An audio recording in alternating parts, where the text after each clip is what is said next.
Guys, komentuhan lang natin itong mga statement ni Sara Duterte na kanya po binabanatan ang Marcos administration. Ang sabi po niya dito na yung may sinasabi siya tungkol daw sa paninira.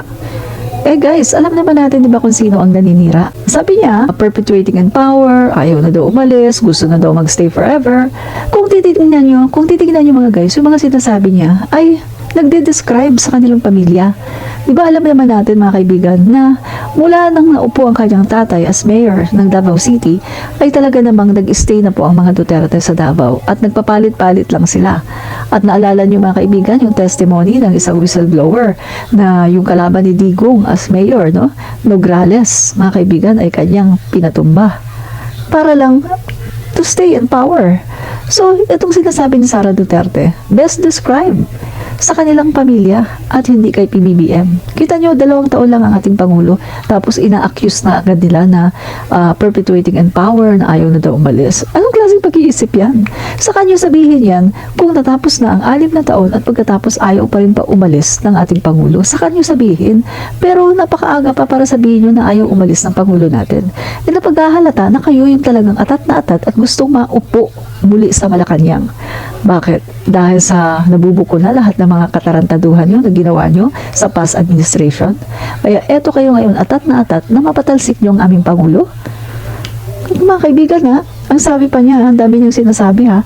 Meron pa siyang sinasabi tungkol daw sa budget, hindi daw maayos yung kung saan na kinalagyan ng pera. Hello, Lucas talking.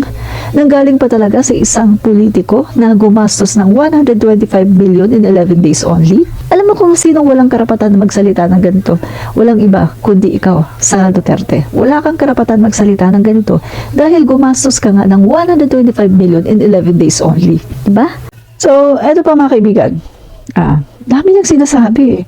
O nagsalita na rin si Chis Escudero. Ang sabi ni Senate President Chis Escudero, the Vice President, like every Filipino, has the right to point out the problems confronting our countrymen, unlike ordinary citizens. However, she can actually suggest or do something tangible about them using her positions, resources, and platform. Imbis na magturuan at magsisihan, mas maigi o mas mainam na magtulungan na lang tayo para tugunan ang mga problema ng ating bansa at mga kababayan. Same with my opinion mga kaibigan. The same ang sinabi ko sa aking statement, no? Sa aking open letter kay Vice President Sara Duterte. Kaya basahin ko ang aking open letter kay Vice President Sara Duterte at sana ay makarating ito sa kanya. Okay. Tagalog na lang. Itong Tagalog, 2 kasi ang ginawa ko, isang Tagalog at isang English. Isang bukas na liham para sa Vice Presidente. Madam, gusto ko ipaalala sa iyo na public servant ka. Pangalawang Pangulo ng Pilipinas at hindi ordinaryong tao. Natural lang na papansinin ng mga tao ang statement mo, lalo na at sinasabi mo ito ng may halong malisya at pagbibintang. Kung may kalayaan kang maghayag ng mga reklamo mo sa gobyerno, siguro naman ay may karapatan din ang taong bayan na mag-react. Public official man o pribadong mamamayan. Mga kaibigan, ang sabi po niya kasi, yung mga nagre-react daw sa sinasabi niya ay yung mga tao daw na natatamaan at yung mga tao daw na yung may mga kasalanan daw, no? Yung mga mapaglinlang. So ituloy natin Madam, ang sinasabi mong frustration sa gobyerno ay hindi masusolusyonan ng paglabas mo sa social media at pagbitiw ng maanghang na salita at magbintang sa ating gobyerno.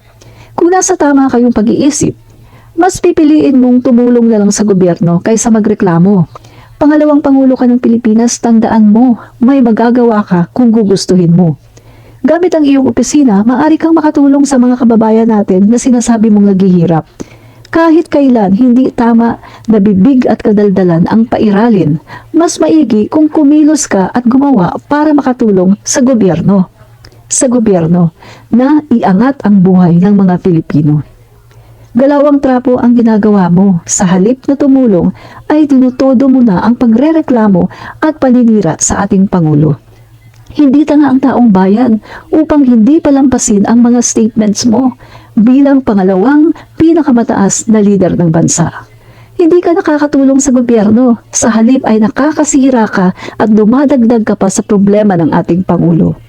Pakiusap lang, madam, kung mahal mo talaga ang Pilipinas, tumulong ka na lang at huwag nang magreklamo.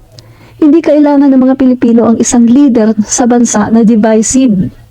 Pinaghihiwalay mo ang mga Pilipino at naghahasik ka ng kaguluhan at kalituhan sa buong bansa. Ang nakikita namin sa iyo ay ang pagiging makasarili. Hindi ang kapakanan ng taong bayan ang mahalaga sa iyo, kundi ang sariling interes at ang kapakanan ng iyong pamilya. Tunay na kami ay disappointed na sinuportahan namin ang katulad mo sa akala namin na matino kang public servant at makakatulong ka sa bayan. Mula nang naupo ka sa pwesto, ano na ba ang nagawa mo para maiangat ang buhay ng mga Pilipino? Ano ba ang mahalagang bagay na naiambag mo sa edukasyon? Di ba't maging ang matatag curriculum na sinimulan mo ay hindi mo kayang i-review dahil inamin mo na wala kang background sa education, gayong maaari mo namang pag-aralan. Sawang-sawa na kami sa mga drama mo, sa mga parinig mo, at ngayon ay sa mga bintang mo na walang katotohanan. Dahil iba naman ang sinasabi sa tunay na data. Ang binabanggit mong pagdami ulit ng krimen at droga ay tila taliwas sa aktual na data ng PNP. Madam, bilang isang pangalawang pangulo, matuto kang maging responsible sa lahat ng sasabihin at action mo. Ang nakikita namin ngayon ay isang VP na daig pa ang bata na laging may tantrums, emotional ka at napakarami mong bagahe. Napaka-sensitive mo na parang bulaklak ng makahiya na magalaw lang ng konti ay magre-react agad. Mag-mature ka naman, madam. Nagre-reklamo ka rin dahil may lumabas na picture nang pumunta ka sa Germany para magbakasyon? Ang tanong ko, madam, bakit tila tinatago mo ang paglabas ng bansa? Dahil ba nahihiya ka? Dahil alam mo na kahit anuman ang katwiran, ay talagang hindi tama na lumabas ka ng bansa gayong bumabagyo na sa Pilipinas. Malinaw sa amin kung bakit ka ngayon nagtatantrums. Katulad ka ng isang manipulative kid na may kasalanan at para pagtakpan ang kanyang kasalanan ay magtatampo at maggagalit-galitan. Lumang style na yan, madam.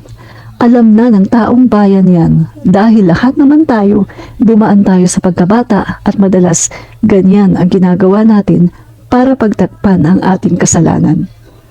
Please grow up, VP Sara. You're already 46 years old. Grow up. Yan po ang open letter para sa pangalawang Pangulo ng Pilipinas.